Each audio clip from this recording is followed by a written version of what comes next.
Ah, man. it. I might sound like a broken record at this point, but it's true.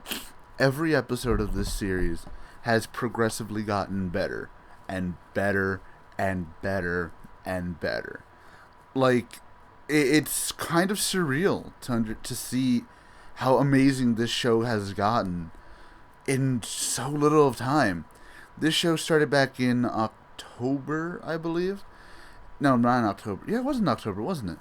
This show started back in October, and it's been how many months? 7 months, I believe. If it's almost 7 months, I'm not sure. I can't really do mental math, and I'm so fucking hyped.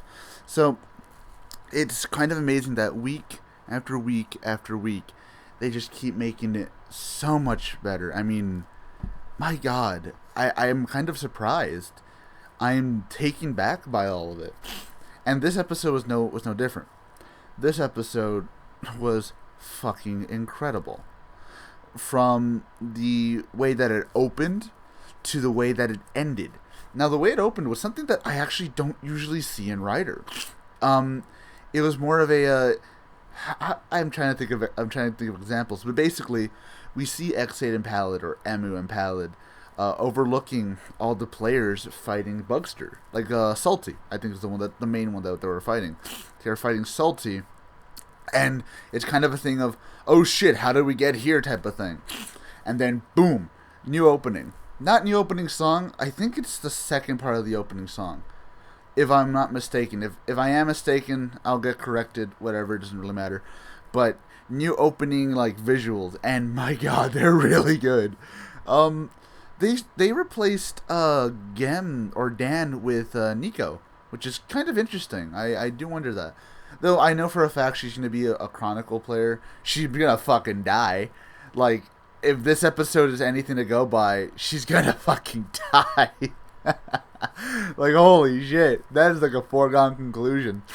So, we see basically that the CR is kind of missing Poppy. They're like, it's been kind of quiet here lately, blah, blah, blah. And then they get a bunch of calls of people having the game virus, the Bugster virus. And they're like, oh shit, why are there so many people popping up all of a sudden? So they're running around, and M runs into Tenma, is that his name? I think his last name's Tenma. So he runs into him, and we see that he has the gamer virus, and he's like, oh, I'll take you to the hospital. And he's like, wait. And he takes out Kamen Rider Chronicle. He clicks it, turns into a Rider. Well, Rider player, I'll say. You can't call them Kamen Riders, because even the show said they're not Kamen Riders. You know what I mean? Like, they're not full-on Kamen Riders. So, right then and there, you can tell these assholes have no fucking chance. And basically, what we see here is just a huge-ass battle royale, which is what I really knew it was going to happen. We knew this was going to happen from the beginning, that it was just going to be a huge-ass battle royale. But it's more like the Rider or the Ride players are fighting the Bugsters, but then Poppy comes in, kind of fucks everything up, and she's like, oh yeah, by the way, you can beat these guys, which refers to the Kamen Riders, you know, X8, Snipe, Brave. She's like, you can beat these guys and get rare items. So, essentially how Chronicle works is, you get the gas jet, you don't need a driver, get the gas jet, click it, boom, Rider, or Mook Rider, or Ride player, boom. And how the game works is that there's 13 Bugsters, I think she said. So 13 Bugsters, and after you beat each one, you get to go to the final boss. We don't know who the final boss is. I'm pretty sure it's Kronos. I think it's kind of guaranteed it's Kronos. Which, by the way, we got a slight silhouette of Kronos, but we got more of a reveal of Perfect Knockout. Not full on, but slightly. I think they're going to go all the way with the fact that Pallid is the main villain. I don't know if Dan's really going to come back. I really do hope that he comes back, because Dan was a really cool villain. But if he doesn't, and we go with Pallid, I think they're doing a good job showing Pallid off as a force to be reckoned with, I guess you'll say. So, anyways, we see that now all the Riot players are, wanting to, kill Exe because they're like, oh man, rare player, they can take their items and shit, get stronger. Because I think essentially you can level up in the game. I'm not sure completely, but you can level up. So that's why they're trying to do it. Of course, Exe, he doesn't even care. He beats the shit out of all of them just by using Maximum Mighty. So during all of this shit, we also see that Brave is kind of like, well, why the hell is Poppy working for this guy now? Also, while Snipe is just kind of Snipe. She's just being Snipe, basically. So, all this crazy shit is happening. Essentially, this episode, it went really fast. I will say that. It did go really fast. This episode just kind of like, boom, boom, boom, was just non-stop with all the bullshit.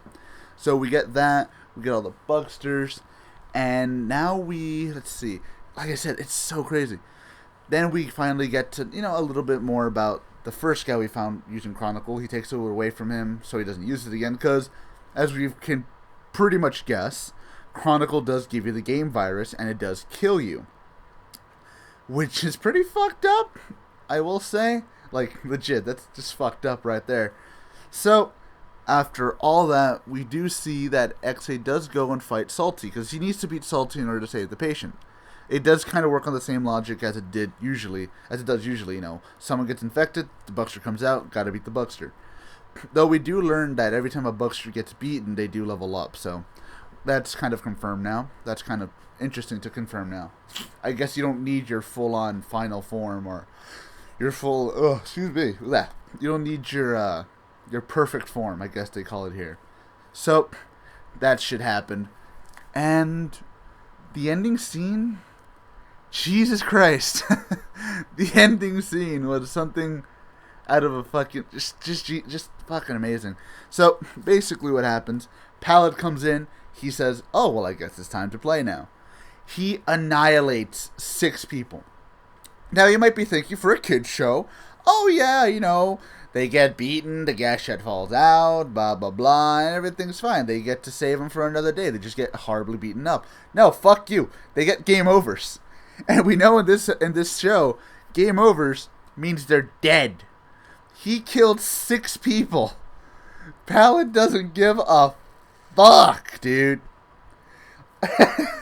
I guess you could say Pallet now officially has the biggest body count of any of the villains so far. Heck, I think he's had the biggest body count of any of the Rider villains up till, I guess, Double? Double might have had a villain. I mean, I would say the villain had more of a body count, but not even then. I think Pallet has the biggest body count of any, post-Decade Heisei Rider. Decade, I don't know, Decade, I'm sorry.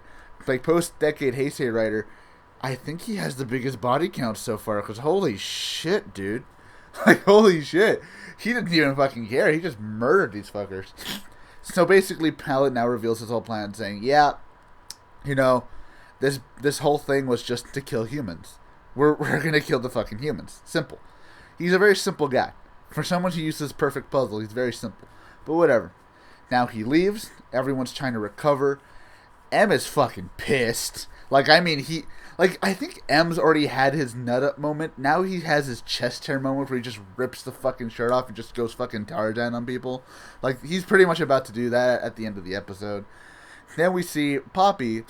Oh, I completely forgot. Return of one of my favorite characters, Mr. Amagazaki. I love this fucking dude. Seriously. One of the greatest characters. He's basically Cake Boss 2.0. He's awesome. So, whatever. At the end, we see Cake Boss 2.0 give Poppy a bouquet of flowers. And we think at first, oh yeah, it's just, a bouquet of flowers, because that's what he is. Well, she reaches into it, and in there we see Bugvisor 2, or I think that's what it's called, right? The Bugvisor 2. I'm not sure it's called something else. I have to look that up. And Tokumeki Crisis, I think that's what it's called. I have to look it up again, because I'm stupid that way. But, whatever.